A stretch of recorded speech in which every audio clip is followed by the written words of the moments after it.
नमस्कार दोस्तों, स्वागत है आप सबका बॉलीवुड पूरे दिन के नए एपिसोड में। दोस्तों, बॉलीवुड के अंदर दो महान बहुत बड़े कलाकार हैं, जिनमें से एक है सारा अली खान, नवाबों की 70वीं औलाद, और दूसरा है विक्की कौशल उर्फ कलुआ, जिसको कैटरीना कैफ को तुक्के में मिल गई है।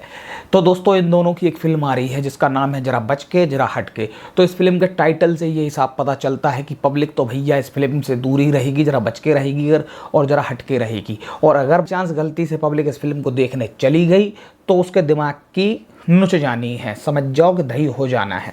दूसरी बात इस फिल्म के ट्रेलर की मैं करता हूँ। देखिए, फिल्म का ट्रेलर स्टार्ट होता है, स्क्रीन पर कुछ नाम लिख कर आते हैं, पीछे से एक डोकर की आवाज़ आती है।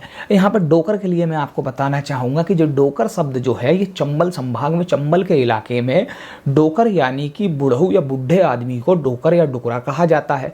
तो जब भी मैं कभी किसी अपने वीडियो में अगर डोकर या डुकरा शब्द इस्तेमाल करूँ तो आप समझ जाइएगा कि ये डोकर बूढ़ऊ की बात चल रही है, बुढ़े की बात चल रही है। वैसे और भी बॉलीवुड के अंदर डोकर हैं, उनके बारे में बाद में बात कर लूँगा। फिलहाल मैं इस फिल्म की थोड़ी सी बात कर लेता हूँ, इसके ट्रेलर की बात कर लेता हूँ। जैसे ही ट्रेलर स्टार्ट होता है, स्क्रीन पर पीछे से डोकर की आवाज़ आती है।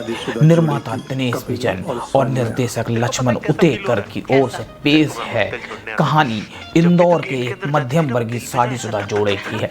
इतनी आवाज़ आने के बाद में कलुआ दिखता है और नवाबों की 70वीं औलाद सारा अली खान दिखती है। वैसे कलुआ तो वैसे ही आपको पता है कि कितना सुंदर और कितना हसीन उसका चेहरा है, लेकिन इसके बाद भी उसको पता नहीं किसने सलाह दे दी कि वो लंबे लंबे दांत लगा ले। उसके बाद उसने लंबे दांत लगा रखे हैं। तो जैसे ही ये दोनों लोग अपनी एक्टिंग करने की कोशिश कर रहे होते हैं तो कलुआ अपने लंबे लंबे दांतों को संभालते हुए बोलता है कि पता है मुझे आज कैसी फीलिंग आ रही है। वो बोलती है, सारा अली खान बोलती है, कैसी फीलिंग आ रही है। कभी वो बोलता है कि जब मैं तुझे हॉस्टल छोड़ने जाता था तो मेरा दिल धक धक धक धक धक धक धक धक करने लगता था। तो सारा अली खान अपनी फटी बांस जैसी आवाज़ में हा हा हा हा करके हंसने लगती है। उसके बाद डोकर पंकज त्रिपाठी की आवाज़ आती है, जुड़ा परिवार, ढेर सारा प्यार, मानो ऋषिकेश मुखर्जी की कोई फिल्म चल रही है। उसके बाद वक्त के साथ साथ इनके सभी सुर बदल गए। तो इस तरह से इस फिल्म को थोड़ा सा ट्रेलर को इन्होंने प्रेजेंट किया है।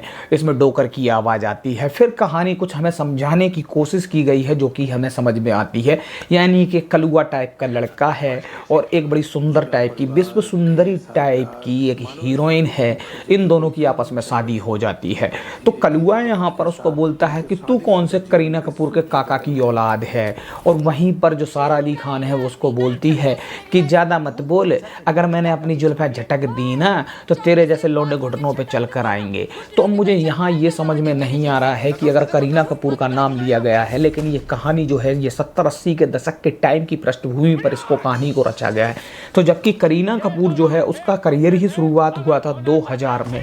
तो 2000 के बाद लोगों को पता था कि हाँ, करीना कपूर नाम की कोई हीरोइन बॉलीवुड के अंदर बहुत बड़ी महान अभिनेत्री है। ठीक है, तो जैसा कि आम लाइफ में होता नहीं है कि हम किसी भी लड़की को बोलते हैं या कोई भी हमें बोलता है कि तुम कौन से शाहरुख खान लग रहे हो, तुम कौन से सलमान खान लग रहे हो। जैसे हम किसी को बोलते हैं कि तुम कौन सी कैटरीना कैफ लग रही हो, तुम कौन सी नोरा फतेही लग रही हो। तो ये जो डायलॉग है, मुझे ये समझ नहीं आ रहा है कि ये करीना कपूर का नाम 70 के दशक में कैसे ले दिया गया। अगर 70 के दशक की कहानी है तो वहाँ पर हेमा मालिनी को ले लेना चाहिए था, और भी जितनी फिल्मों की हीरोइन थी, माला सिन्हा थी, इनको ले लेना चाहिए था, मुमताज़ को ले लेना चाहिए था। उस टाइम पर लोग ऐसे ही कसीदे कसते होंगे कि तुम कौन सी हेमा मालिनी लग रही हो, तुम कौन सी माला सिन्हा के चाचा की लड़की हो। तो ऐसा तो कुछ नहीं है। इसमें सिर्फ ये समझ में आता है कि तू कौन से करीना कपूर के काका की लड़की है। क्या समझ में, डायलॉग ही समझ में नहीं आ रहा है। खैर, दूसरी चीज़, आगे बढ़ते हैं। अब ये कहानी थोड़ी सी और आगे बढ़ती है, जिससे हमें पता ये चलता है कि ये दोनों एक साथ जीना नहीं चाहते हैं। पहले तो इनने शादी की, उसके बाद में ये तलाक लेना चाहते हैं। कोर्ट में मामला चला जाता है, परिवार इनका धीरे धीरे करके बिखरने लगता है। तो इस तरह से इस कहानी को रचा गया है। तभी पीछे से एक और बुढ़ऊ डोकर एक्टर की आवाज़ आती है कि आजकल के लौंडे भी तो दिशाहीन हो गए हैं। यानी कि उनका इशारा जो था कि आजकल के लौंडे जो हैं वो मीठा जेंडर हो गए हैं। तो मीठा जेंडर होने का मुझे ये समझ नहीं आता कि 70-80 के दशक में भी मीठे जेंडर की इतनी तादाद थी।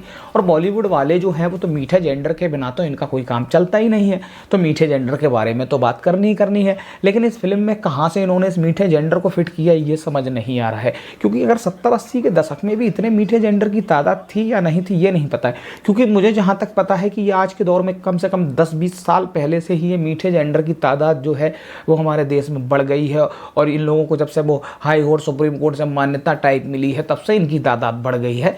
लेकिन 70-80 के दशक में इतना तो नहीं पता था कि इतने मीठे जेंडर होते होंगे। तो ये फिल्म के 2 डायलॉग हैं जो कि मेरे सर के ऊपर से निकल रहे हैं, क्योंकि फिल्म की जो पृष्ठभूमि है, जो कहानी है, जिस वक्त पर रची गई है, वहाँ से ये मैच नहीं कर रहे हैं। तो इसी तरह से ये कहानी इनकी आगे बढ़ रही है। फिर इनका मामला कोर्ट में चला जाता है। जज साहब बैठे हुए हैं, फाइल पकड़े हुए हैं, एक वकील भी बैठा हुआ है, वो भी एकदम चिल्ला के बोलता है, जज साहब इन दोनों को तलाक चाहिए। उसके बाद इनकी कहानी फिर आगे चलती है। फिर ये डॉक्टर के पास जाते हैं, इनको बोलता है कि तुम एक काम करो, अपना वो ख़त्म करवा लो। तो बोलता है कि इस मामले में इसकी उसको ख़त्म करने की क्या ज़रूरत है। तो सारा अली खान बोलती है इससे डिवोर्स जल्दी हो जाएगा। फिर ये भागम भाग पकड़म पकड़ाई टाइप की थोड़ी सी कहानी आगे बढ़ती है, जिसमें थोड़ी सी उथल पुथल होती है।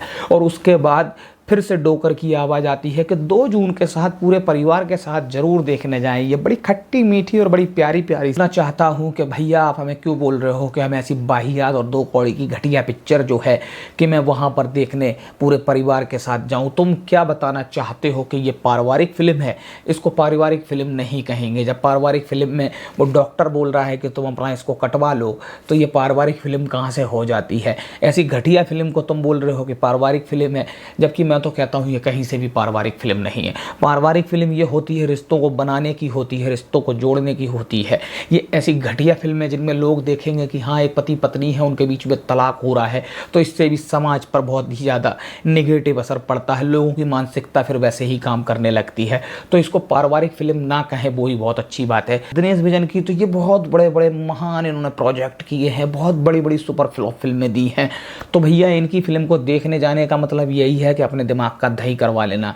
अब फिर इसके बाद इस फिल्म के अंदर एक गाना भी दिखाया गया है जो कि किसी पुरानी फिल्म से लिया गया है, शायद शोले से लिया गया है, कि तुम क्या जानो मोहब्बत क्या है।